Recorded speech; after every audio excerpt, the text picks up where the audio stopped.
AYCM Christian School Christmas Party 2024. Ito na pala yung nagawa naming Christmas tree. Parang alam ko igagawin daw tong yung pang competition. Kaso parang wala namang dumating na ibang school from Sumag and Bacolod. Pero nakita ko siya kasi last time na ginawa to, hindi ako naka-attend nung tinapos nila. Pero this time nakita ko siyang ganda nga talaga ng pagkagawa. Good job guys. Yun nga, nagkaroon ng performance sa kanilang school. Bawat level, grade 1 to 3 makakasama sa performance. Then, 4, 5, 6, pati yung mga nasa kinder, nursery, pre-kinder, and kinder. Hindi talaga nawawala na magkaroon sila ng mga performances kapag may mga program sa school or activity kasi doon kasi naipapakita nila yung talent nila sa pagkanta, pagsayaw, sa pagdrama. Kaya malaking tulong yun sa kanila. Buti na lang nung pinapanood ko tong sayaw nila, nagkakasabay naman kahit paano at energetic naman sila tingnan. Hangang-hanga talaga ako dito sa batang to na nagiging leader nila sa bawat performances na ginagawa nila. Bukod sa cute, ang galing din sumayaw, saka good leader talaga.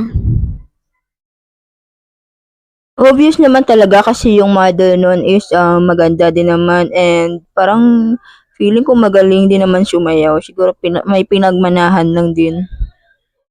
Proud din naman ako dito sa anak ko kasi kahit anong klaseng tugtog, kaya din naman niya sumayaw kahit paano kasi bata pa lang talaga yan, nakitaan ko na ng talent sa pagsayaw yan, pati pagkanta na din.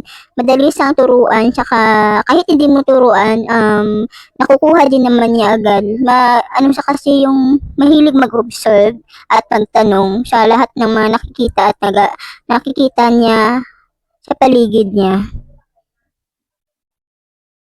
Sa totoo lang, gusto ko na naman malaman o makita sa anak ko kung magaling talaga siya umarte. Kasi may times na nagkakaroon ng plays sa school nila, lalo na kapag mga about sa Bible story yung play nila. Saka kasi doon sa sa acting, na-enhance din yung nung bata na yung focus niya, saka yung the way he or she communicate with each other. Pasensya na mahaba talaga tong sayaw nila. I think nasa 3 minutes din ata to. Kasi pag nagkakaroon ng performance sa school nila, todo video din talaga ako from the start to the end ng sayaw nila or performances. Kasi gusto ko makita kung yung anak ko is how good he is talaga sa pagdating sa performances din. Ito na nga, nag-start na yung pag-divide sa kanila for 4 groups para sa kanilang kanilang laro. Yun nga, yung unang laro nila is yung cup relay. Yung pagpasapasa nila yung cup through using the straw.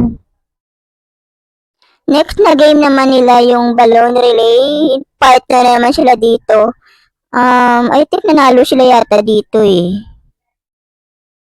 Sunod naman na nilaro nila is yung balloon relay ulit pero naka-line na naman sila.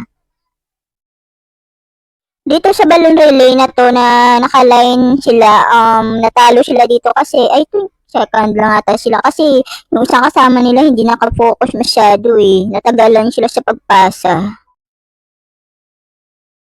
Yun nga, dumating itong sila ni Manang Mary sa ni Manang Bong. Si Manang Bong siya yung founder ng school ng AYCM. Ang si Manang Mary ay founder naman ng BC, I don't know kung anong ministry nila na naka-base sa Amerika. Advocacy na kasi ni Manang Mary sa kanila ni Manang Bong na magbigay ng Christmas stockings every December sa mga bata sa iba't ibang lugar. After ng program, at before kami kumain sa Christmas party namin, nagpicture-picture muna kami sila ni Manang Mary na anak ko sa ni Manang Bong.